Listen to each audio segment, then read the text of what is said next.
Pain is a lonesome place. I don't have to tell you, do I?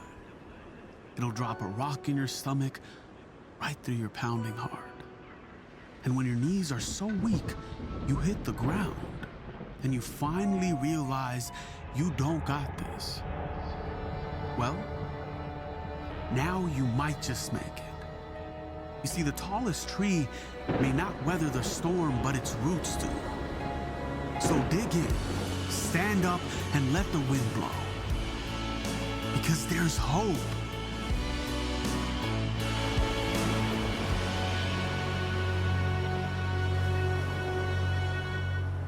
All right, you guys, you ready for a message this morning? All right, you ready for Depression, the sequel? It's gonna be great. You guys came back though. I mean, that's saying something right there. If we can spend a whole week talking about depression and tell you in advance that we're gonna do Depression Part 2 the following week, and you came back, I mean, come on, somebody, that's awesome. That's awesome.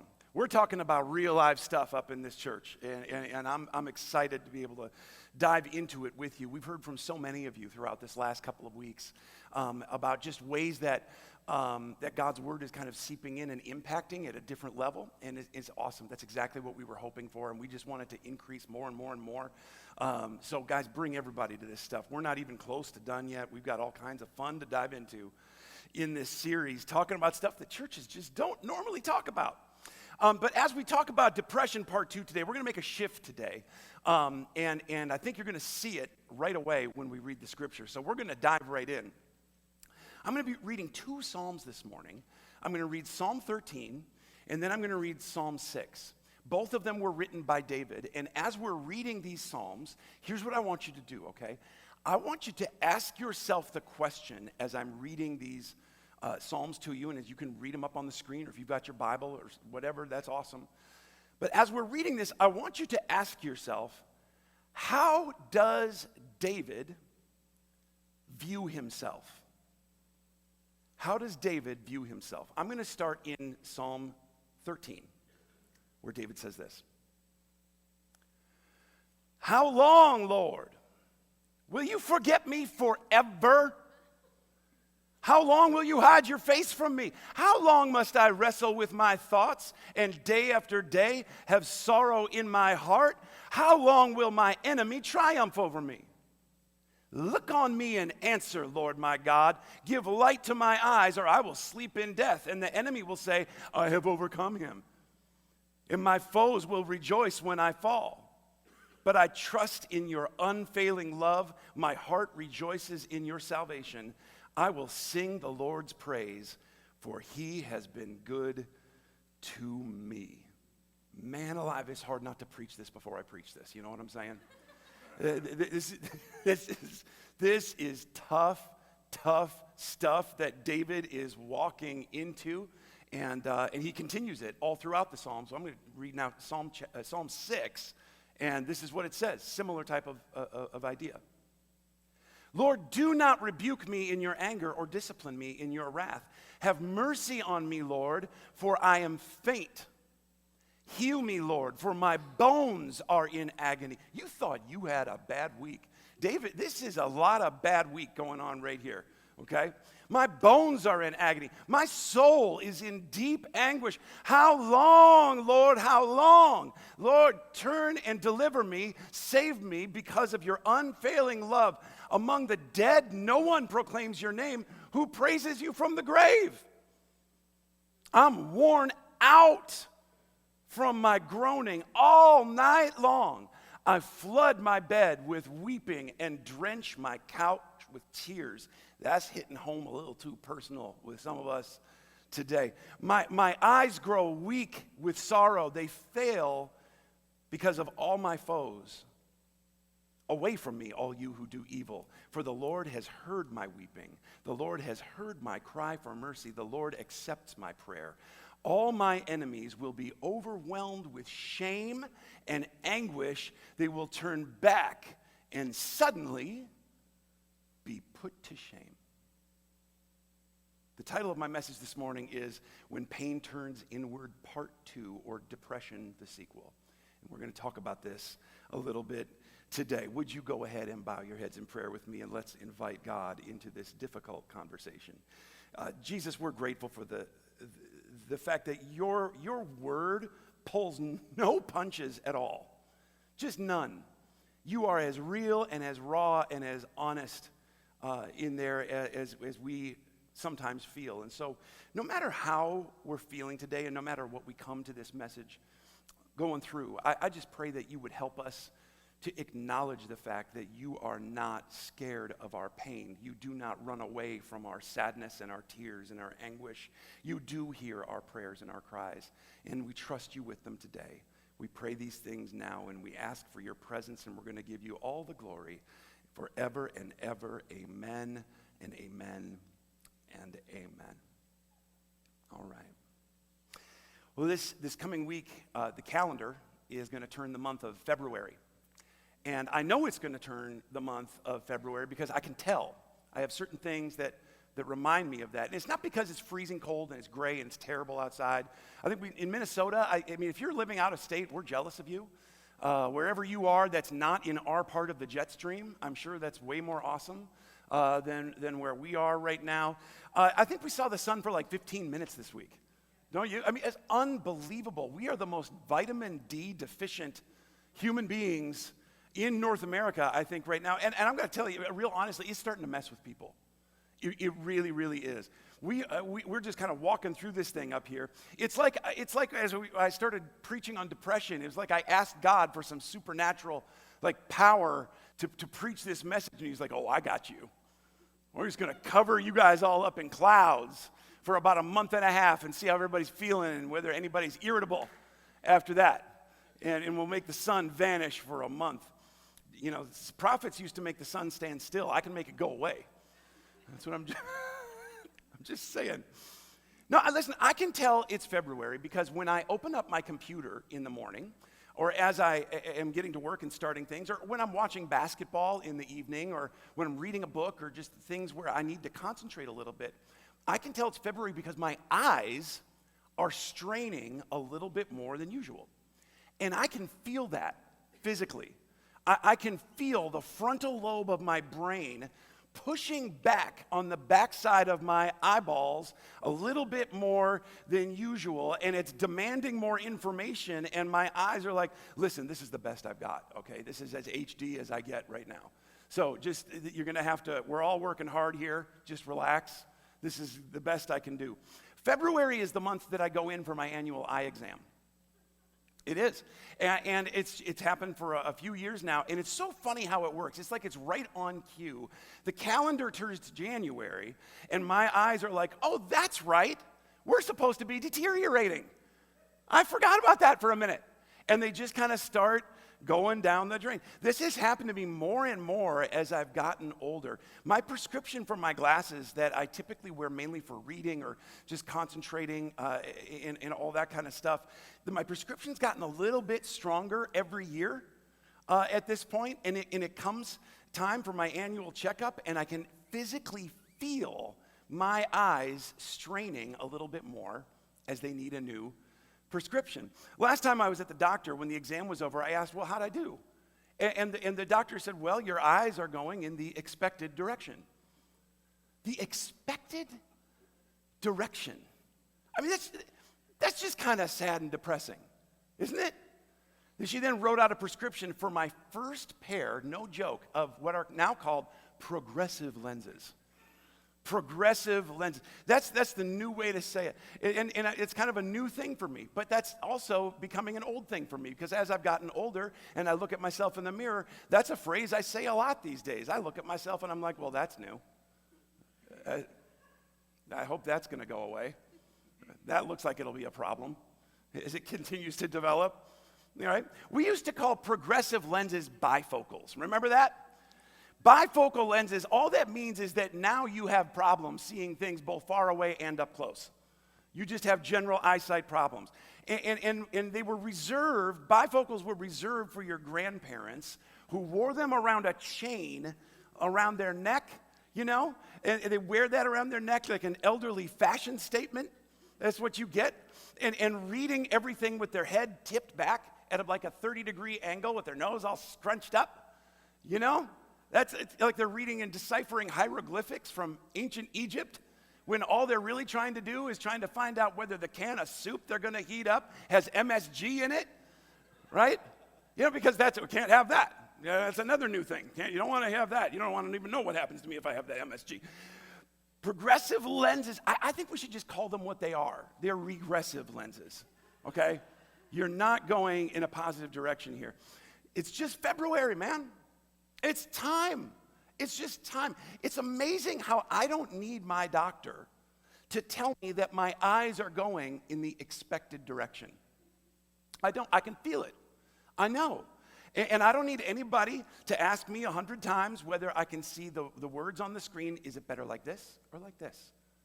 Is it like this or is it like this? It's like that. Like this or like this? I don't need that.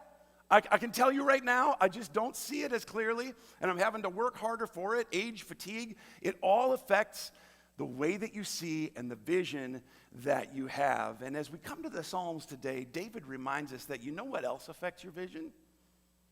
Your emotional state. Your emotional state. The state of your spirit.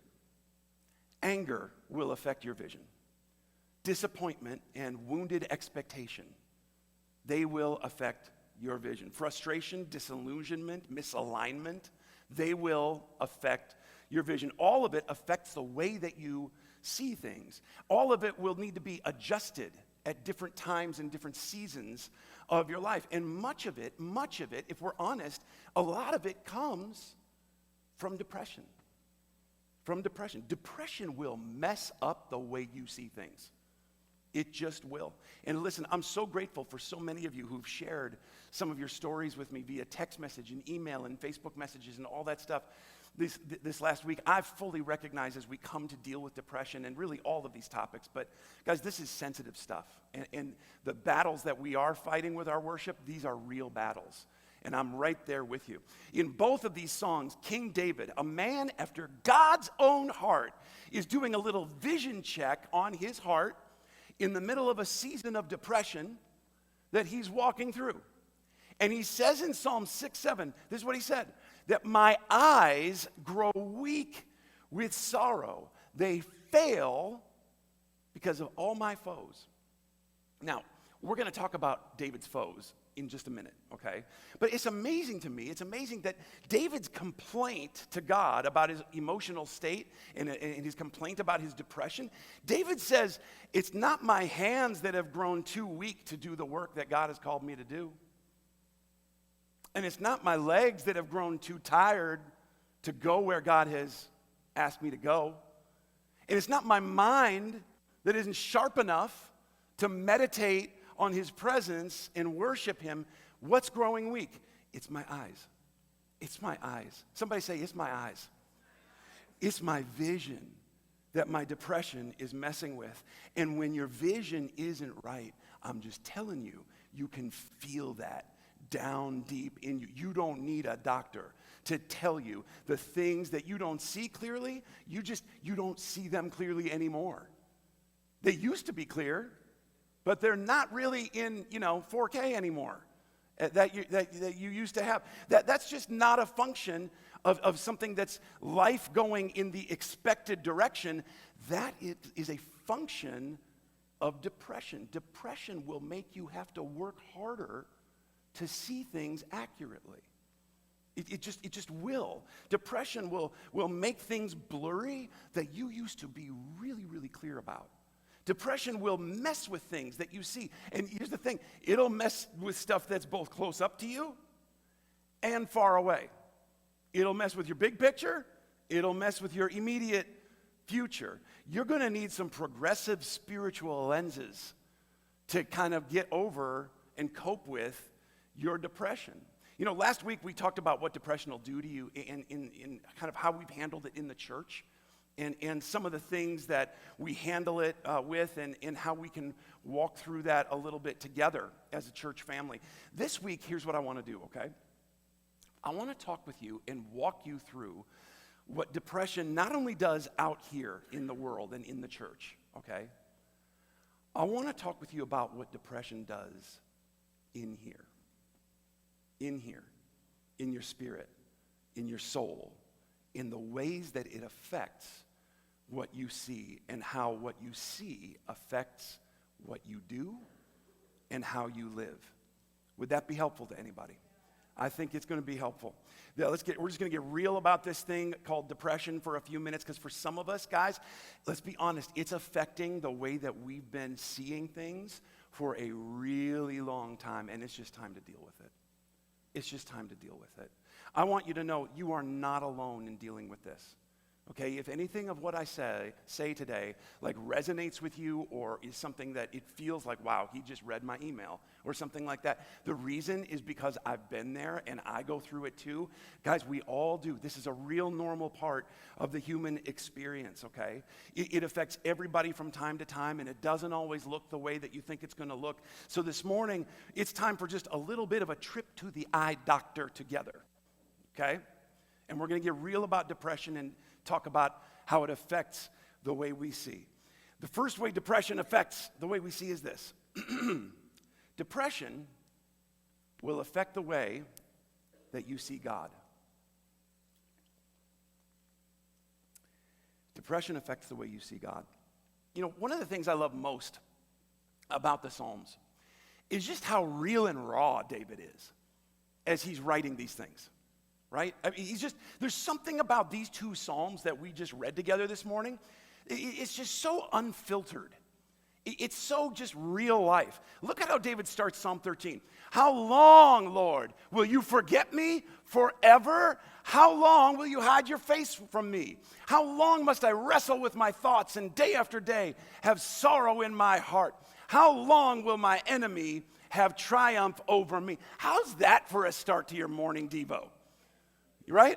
How's that for a start to your morning prayer? With a bunch of accusations at God. He didn't waste any time, did he? I'm just going to dive right into it, Lord. You know where I'm at anyway. Let's have it out. Okay? David just jumps right in. Hey, God, I've got a bone to pick with you. With you. It's amazing how one of the first things David says is that in this emotional state that he's in. And I think we can all agree, right, that David is struggling with some depression in these Psalms. Can we agree on that? There's some stuff happening inside of him, okay? Listen, when you're starting your prayer in the morning by saying, you know, if you don't answer me, I'm just going to die. On a scale of 1 to 10, I'd say we're dealing with pretty high level depression here, okay? And one of the first issues David identifies in his depression is, in fact, it's the first issue that he identifies, is the fact that he doesn't feel that he's the one with the vision problem. He thinks God is. David feels unseen. How long will you forget me? How long will you not see what I'm going through? How long will you turn your face away from me? Why have you forsaken me? All of these are questions that get asked repeatedly throughout the Psalms. And they're questions that, come on now, these aren't just questions. These are accusations. Because inside these questions is the implication that it's not that God can't see David and everything David is going through. It's not that he can't save David and everything that David is going through. It's not that God can't be his salvation, that he can't be his shield. It's that he won't be. How long are you going to turn your face away? Now, whether or not that's happening, that's another story. But that's how David feels. He feels neglected. He feels like God can see and save, but he won't see and save. He feels that it's not my vision, God, that's messed up. It's yours. Depression will mess with the way that you see God. Now, of course, David wasn't alone in this. There's other characters in the Bible that also question God in the middle of their depression. Everybody from Jonah running from his calling, Elijah opting for early retirement off in the desert. You got Job asking similar questions and then, gets kind of smacked down a little bit. That's a whole different sermon right there. But even Jesus, guys, even Jesus, as he's hanging on the cross, he's quoting the Psalms. The Psalms. My God, why have you forsaken me? Depression affects the way you see God. And here's the turn that it generally takes, okay? Here's the turn, is that instead of seeing God as with you and for you in your depression, you see him as the cause of it. The cause of it. God's the one who put me in these circumstances. God's the one, he gave me that husband. God's the one who gave me these children. God afflicted me with my health situation. God's the one who controls everything, right? Well, if God controls everything, then that makes him responsible for what I'm going through at some level, right? I mean, I've gone through it even as a pastor. As a pastor, God, you gave me this church, and these people are crazy, and what do you do? I don't understand what's happening around here. Why is that church down the street? Why are they growing? That pastor doesn't even love you. He doesn't even preach his own sermons. He doesn't even do anything. I don't even understand. Why is this so hard? It changes you and your perspective. Anybody ever been there? Yeah? When you feel invisible to God, okay? I'm just telling you from experience, there is no more lonely feeling in the whole world than that. When your feelings are screaming at you that God could act on your behalf, and it's not that he can't, but it's that he won't, that affects the way you view him. This is why it's so important that when you're struggling with depression, that, guys, you got to come to church regularly. I know you don't feel like it. For a long time, I didn't feel like it either. But you've got to find a way to push through and get here, even if you have to grind your teeth the whole way. It's so important to serve other people.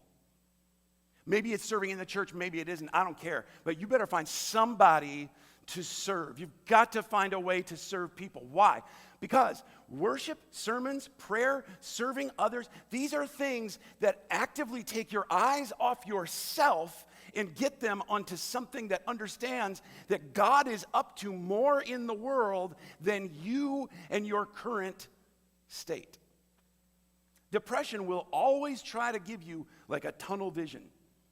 And it won't just try to give you a tunnel vision about your life or your problems. It'll try to give you a tunnel vision about God. It'll always trying to convince you that what you are feeling, all of your emotions, is all that's happening in the entire world. That's it. God could show up at your doorstep with chocolate and ice cream and say, I know you're depressed. I just want to hang and watch Netflix with you. Let's just hang out and be together in the middle of this. And we would still kind of look at it as something that we don't understand or even want. I don't even like chocolate, and I'm allergic to it, which, by the way, is your fault in the first place, right? That's the kind of way we get into. When you're in the middle of depression, you need constant, tangible, real-life reminders that God is with you and he's for you, even when you blame him, even when you question him, even when you wonder about him. He wants you to bring all of that to him. Even when you think that it's his fault and you had nothing to do with it. Your choices in life had nothing to do with it. It's all God. That's fine. You bring that to God. He wants all of that. In fact, you especially bring that to God. That's why it's so important that David ends Psalm 13 by saying that I trust in your unfailing love. My heart rejoices in your salvation. I will sing the Lord's praise, for he's been good to me. I will sing even when I'm sad. I will remember what he saved me from, even in the middle of him saving me from it. I will choose to praise out of a broken heart. I will remember that God has been good to me even though I don't feel like anything is good right now. You will not remember these things in isolation. You just don't. Guys, we just don't do that. You will not praise that way by yourself, eating donuts and listening to praise music from the 1990s on KTIS in your car. You're not going to do it on your own. It's really hard to manufacture that. I'm just telling you, you haven't worshiped sometimes until you're in the middle of church, surrounded by a whole bunch of other people who are also struggling with depression, also struggling through things in life, also fighting battles in the middle of their situations that are just as hard as yours. And you can't even push the words out because the tears are choking you up so much. That's worship. That's worship. Church, that is an intentional choice. You've got to understand that depression affects the way you see God a whole lot more than it affects the way that God sees you. And you've got to make that intentional decision to lean into that, to be reminded of that, to keep coming back to that. Get your eyes off yourself and your feelings. Get into his presence in a powerful, powerful way. I know you don't feel like it, but isn't it interesting that David never paused to ask how he feels? You know, God, I just want to die, and in the middle of all that, I think I will. No, he never does. He says, I'm going to do this anyway. I'm going to praise anyway. I'm going to worship anyway. That's a decision. That's how I'm going to fight my battles. And so as we kind of come into God's presence, we can remember things like, wait a minute, maybe I should start with a better question of not just what do I feel today? Maybe I should start with a different question. Like, what do I believe about God? What is true about God? You've got to start your vision check there. But it doesn't end there, because it's not just our vision of God that's affected by depression, because depression will also affect the way you see others. The way you see others. So it affects your vision of God for sure, but it also affects your vision and the way you see other people. Have you ever noticed in the Psalms that when David is depressed, that suddenly there's enemies everywhere? It's true. Suddenly everybody, oh my gosh, they're everywhere. Like, that's what's going on. Now, I mean, listen, David is the king of Israel, and so as a result, his enemies might look different than your enemies, okay? He actually did have people trying to kill him, okay? So unless you teach middle school, and that's actually happening to you like it does to me on a daily basis, I'm just saying, like, most of us don't have people throwing spears at us like David had Saul throwing at him. That was a real issue for David. But it's also true that when you're going through depression, it's really easy to believe that everybody's against you. Everybody is. It's one of the isolating effects of depression. It'll make you feel like even people who are for you have turned against you. Now listen, this gets really tricky right here, okay? Because we're just going to be honest about depression in this series, okay? We're just being honest. When you're going through depression, not everybody's going to know how to handle you, okay?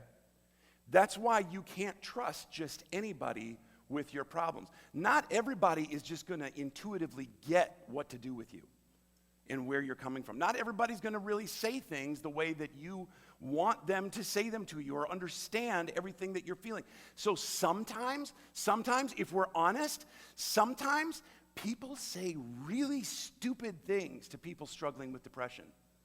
They just do. And it has nothing to do with you. And it has nothing to do with what you're dealing with. It has everything to do with them and what they're comfortable dealing with. Okay? They don't know how to handle you in the conflicts that you're dealing with in their life. So they'll just, try to move you along in the conversation. They'll just kind of put a smile on their face and they'll say, well, at least the sun came up this morning. And they'll skip around and you'll be like, what is going on with this person, right? They'll try to spin it real positive as kind of a conversation closer. And that's at its best. At its worst, people will say things to you that are really insensitive and not even realize they're saying insensitive things. Or, and this is common more in Minnesota, right? This is more what we do. This is Minnesota nice. They ignore you and avoid you. They ignore you and avoid, and it has nothing to do with you. Nothing. It has to do with them and what they're comfortable dealing with. I have someone in my life who told me a little while ago that they said, Seth, listen, I I got to be honest with you. And he started getting real teary, and he started crying. He said, when you were going everything you were going through in your life, Seth, with just depression and some of the other stuff going on, I knew I should have reached out to you. I knew I should have been there for you. I knew that I should kind of call and check on you, but I just couldn't. I just couldn't. It was too close to home for me. So, and this is what he said. He said, so I avoided you. And I shouldn't have.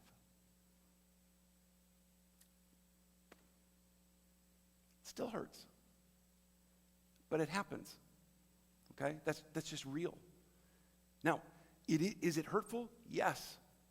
But either way, like David, when you're going through depression, I'm just telling you, you're going to find out who's really with you and who isn't. You really will. You'll find out who's a real one real quick. So don't you give into that temptation to push them away, and don't you give into that voice that wants to go scorched earth on everybody, okay? Don't you walk away from people and isolate. You find the real ones and you lean in hard. When David is going through depression, you would think that this dude has enemies coming out of the woodwork. They're everywhere. They're mocking me. They're mocking God. They're making fun of me. They put me to shame. They say bad stuff about me. They post stuff on Facebook I don't like. They tag me on Instagram and terrible things. All of these things. And it's all about his shame. By the way, David's shame is a whole different issue, okay? David's shame is a whole different issue. There's a lot of places that it could be coming from, including the fact that sometimes you can make a king from a shepherd, but you can't always get the shepherd out of the king. Okay? You think about that. It'll come to you later. Okay? But it's the reality. Now, there's a lot of inadequacy in that. There's a lot of shame in that. That's a whole different sermon. Okay? But in the Psalms that we read today, and these are David's own words, he's real concerned with what? With who has victory over him. And the way he views his victory in life is directly tied through depression to how others view him and what they have done to him. And listen, I'm not diminishing any of that. They may have done terrible things to him. You may have people in your own life that have done terrible things to you. All I'm saying is that depression is an enemy enhancer and it's an enemy enlarger. Okay? Depression will take your problems and magnify them. So that coworker who said that thing to you at work, it doesn't just bother you, it's going to set you off. Okay, that thing that your spouse said to you, just the fact that your spouse exists right now might bother you, okay? Let alone they said that, and now all of a sudden, you're going to be responding to them in a certain kind of way, and all of a sudden, conflict gets escalated. Depression is a gasoline on that fire. When we're going through depression, we lose perspective on the people around us. And please hear me. I am not saying that what you've been through is insignificant or that they haven't done or said things that are hurtful at a really deep level and that there isn't a wound there that needs healing. All I'm saying is that depression is an EGR zone, okay? It is extra grace required. Extra grace required. Why? Because one of the reasons the enemy loves depression is that it puts your spirit in a state of vulnerability to the actions and comments and attitudes of other people. And you're going to be vulnerable to that in a way that maybe you otherwise wouldn't be. Depression will heighten your sensitivity to offense, and it'll make you see enemies everywhere. Everywhere. My gosh, we live in a society where if people disagree with you, we get offended to our core, right? That's just disagreeing. I mean, that's kind of the way we are. Listen, we don't have like an offense problem. We have a depression problem. And the reason is because depression messes how we see God. It messes up how we see others, but it also messes with something else. It messes with how you see yourself. When you're going through depression, at church, listen, hear me on this, okay? It's not just that the way you see others is affected. It's the way that you see and understand yourself. It affects you at a really deep level. When you're going through it, I mean, when you are really going through it, it's not just the comments of others that come with a little extra sauce on them, okay? They do. But it's that you're not even the best judge of how you're coming across to other people. When you're depressed, it's like it affects your hearing as well as your sight. It just does. I've been there myself. You can't even hear how you sound to other people. You ever been talking to somebody and they're describing a situation and they're just, oh, I can't believe, and this is ridiculous, and they're just going off on a tangent, and you ask them, man, are you okay? Why are you so angry? And their response is, I'm not angry. Has that ever happened to you? No? Yeah, it happens. It happens. All right? Or they're real despondent and they're real withdrawn. And when you're like, hey, what's bothering you? Why are you so sad? What are you down about? And they say, why does everyone always think I'm sad? What is going on? What is with everyone? Depression will mess up your faraway vision, okay, of God and your future and your big picture of life, but it'll also mess with your ability to see what's up close, including and maybe especially yourself. One of my favorite lines in these two Psalms today, I just love this line, is when David says that I'm just worn out from my groaning. All night long I flood my bed with weeping and drench my couch with tears. That's so relatable, isn't it? That's just like, don't try to tell me the Bible doesn't deal with real life. That is as real as it gets. David is just out here telling you about, listen, I'm staying up all night watching Netflix, okay? And I'm in bed and I'm on the couch and all I do is cry. All I do is cry. And it's like he's gotten to this place where he's saying, look, I don't even understand what's going on with me. I don't even get it. Just, God, would you please just like fix it? Or fix me, or fix them, or fix this. I'm just, God, I am a hot dumpster fire right now. I can't do anything. I don't even understand it myself. By the way, the CEO of Netflix was once asked what he thought of Hulu and Disney Plus and some of these other streaming services that have popped up in the last couple of years. And this is what he said. It's a direct quote. The CEO of Netflix said, I'm not competing with Hulu and Disney Plus. He said, watch this. He said, I'm competing with sleep. If that doesn't scare you to your core, I don't know what will, okay?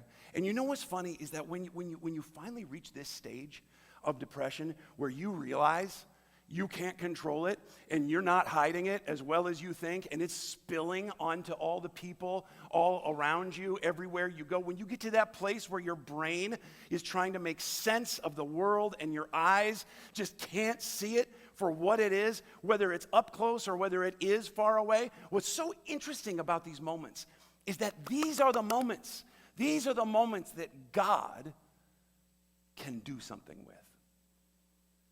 These are the moments he chooses to show up. Are you finally ready to admit that your vision and the way you see things is broken and it doesn't work the way that it should? Can you finally see that?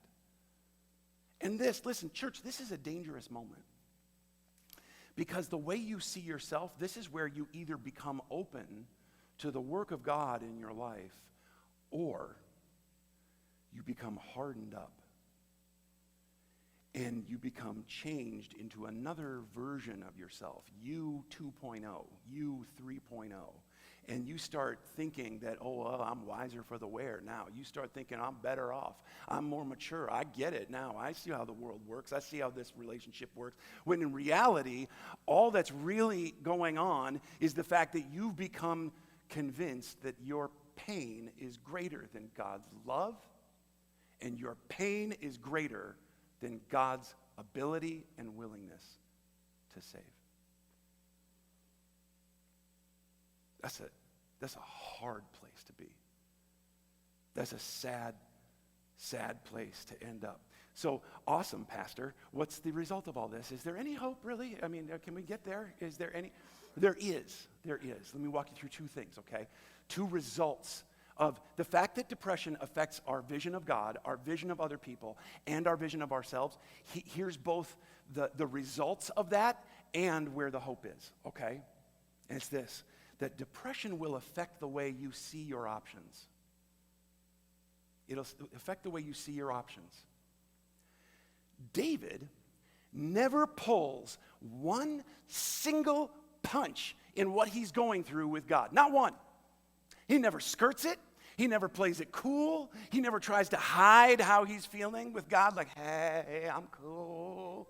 No, he's not doing any of that. But by the end of both Psalms, he's really, really intentional about having said, this is what I feel, but this is what I'm going to do. Of all my options, this is what I'm going to do. I will praise him. He has heard my cry, and I'm going to trust that. I will choose to believe that God is in the world and actively working towards my good. And because David believes this, he chooses the option of holding his own heart before God constantly. And he just keeps telling him, just do whatever you need to do. Just do whatever you need to do to me. If I need some spiritual and emotional heart surgery, then God, would you just do it? And he just holds his own chest wide open so God can get in there and put some new glasses on his heart. Now, David didn't always do that. In fact, some of David's most famous mistakes happened when he chose another option.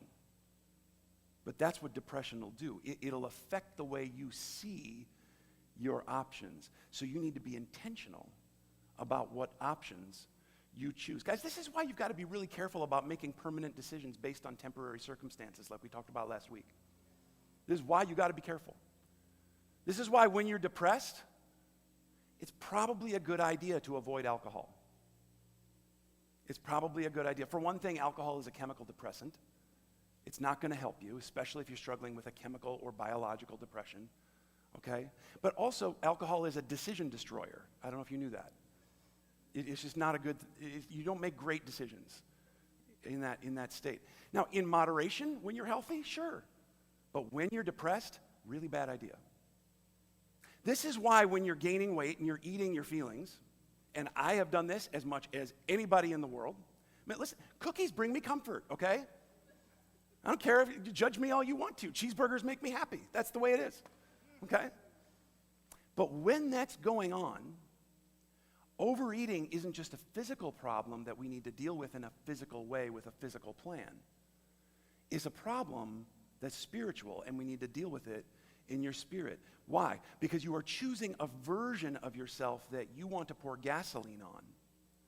And every day, every decision that you're making is a vote for the person that you want to become.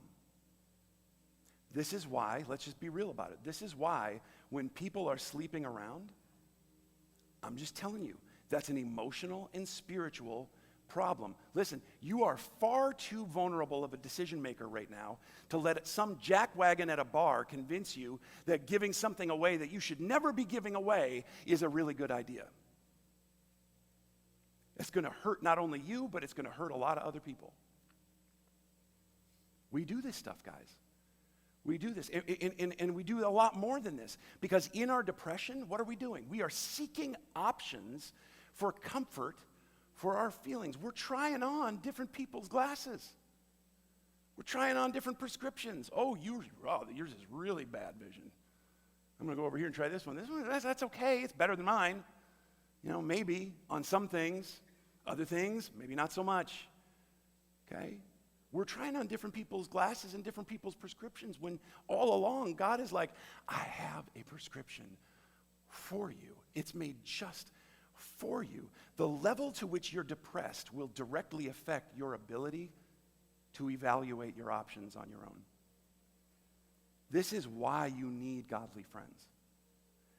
This is why you need to keep coming to church. This is why your lifelong habit of self-sabotage and isolation and poor self-image and insecurity, these aren't things that just like magically choose something else someday. Depression is like the plant. We talked about this last week. It's like the plant from the Little Shop of Horrors, where the thing grows and it's constantly eating everything around it. Feed me, Seymour. And it's just constantly growing bigger and bigger and bigger. It always is going to try to get you to choose the option for coping that feeds itself, not you. It. Depression wants to survive in your life. You have to starve it. And that leads me to the last piece. I'm going to get you guys out of here on this one, okay? That depression will affect where you seek shelter and help. Another way that I thought maybe of saying it this week, and this is kind of the way I wrote it down, but is that shelter should be something that leads you to a solution, not another symptom. Your shelter should be a solution, not a symptom. Church, when you're depressed, you will seek out passage on the sea in some really leaky boats. And in so doing, and this is the worst part of depression. It's the worst part, no joke. You will undercut the work of God in your life. You'll submarine it, and then you'll turn around and blame him for the fact that it didn't work out. Now, here's the thing. When you're going through depression, you do need help. And you do need shelter from the storm. But how you handle your depression, where you seek shelter, is going to determine how deep this depression sinks and how long it's going to last. Isn't this what happens to us? That we go through depression and it's like something inside of us just needs to be reset.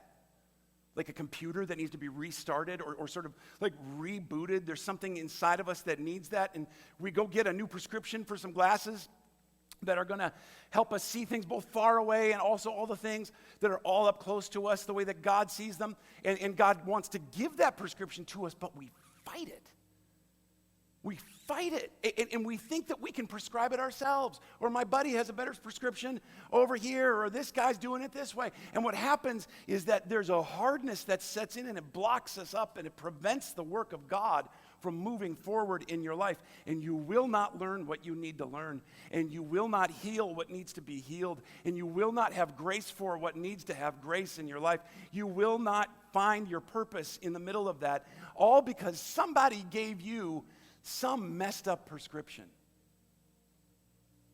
David said, I will praise God again. I will remember his mercies are new every morning. It's an I will, not an I do. Did you catch the difference? It's I will, not I do. I will means I am choosing. I do means I'm already doing it. Okay? I will is a future thing. I do is a present thing. I do feel depressed, lonely, scared, isolated, and sad in this moment. That's my do. So what am I going to do? I will borrow joy from my future and what God is going to do, trusting that he's going to heal, trusting he's going to have grace, trusting he's going to bring me around, trusting that he's going to do something that I don't even know what it is, but it's going to be amazing when he does it. I will borrow joy from my future based on God's credit, because I look back on his past and I understand now that God has a much longer credit history than I'm even aware of, and it goes back a long, long way. So he's trustworthy with the credit. So I'm going to borrow it from the future and live in it in my present. I mean, God knows. Listen, I've borrowed enough pain from the future. I've borrowed enough fear from the future. By the way, that's where anxiety comes. We're going to talk about that next week. So why not borrow the joy? Why not borrow his victory? Why not borrow what he's going to do so you can live in a payment plan on something that's better than fear and better than your circumstances? Why am I so hesitant to borrow joy from what God is going to do and praise him in the storm with it now? Get the counseling. Go to church. Find 2 or 3 friends that listen, you don't need a posse of people. You don't need an Instagram following. You don't need Facebook. You don't need any of that stuff. You need 2 or 3 people that you trust to walk with you. Lean into your strongest relationships. Get to bed earlier. Exercise when your body needs to and wants to eat more. Stop seeking attention from people who all just want to adjust your glasses prescription, who can't see anything in their own lives themselves in their own situation. Ask yourself, what would someone who trusts God do in this situation? And then do it even if you don't feel like it. Even when you don't feel like it. Why? Because God is going to be the shelter that you need. He's going to reset your vision. He's going to give you that checkup that says, I know your eyes are going in the expected direction, but in Christ I can learn to expect something different. That's what Jesus said. I don't give you the way the world gives. I give you the way God gives. That's a whole different situation. It's not going to happen overnight. You don't beat depression overnight. It's not going to heal overnight. That wound, that thing that caused you to get into this situation in the first place, that's not going to go away overnight. But you're not walking it alone. And you've got a church that believes in you and that will walk you through this and that we're going to be real with each other in the middle of it. You are not alone in the middle of this. Listen, Psalms start with tears and Netflix all-nighters, okay?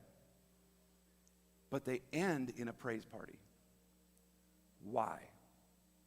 Because David is intentional about where his shelter comes from. If you get nothing else from the last 2 weeks, know that God is needing and wanting and waiting for you to get intentional about your shelter. It's time.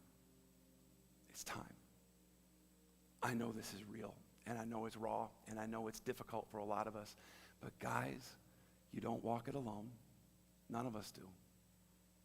And in the middle of this, we can be honest with each other as a church. We can be honest with each other individually.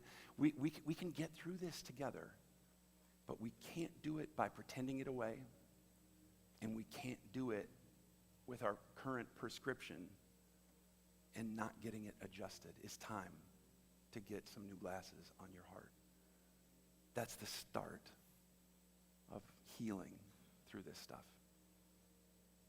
So I don't know what you're going through today, and I don't know what caused it, and I don't know exactly what the situation is or was, but I'd like to just take a moment and pray with you. So I just want to invite you to bow your heads, because I think for a lot of us, this is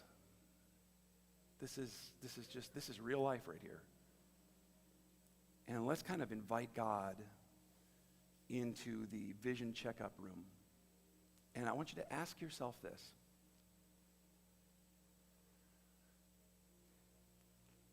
God, what is it about my vision and my ability to see you that is incorrect and needs to be changed?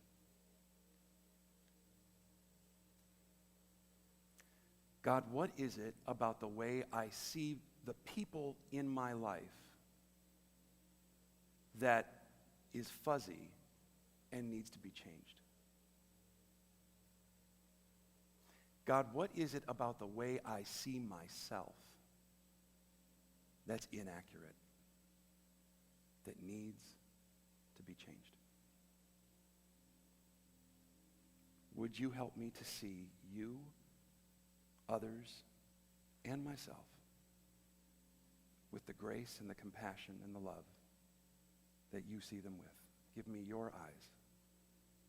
Give me an understanding of your heart so that mine can see what's far away and what's close up. In Jesus' name I pray.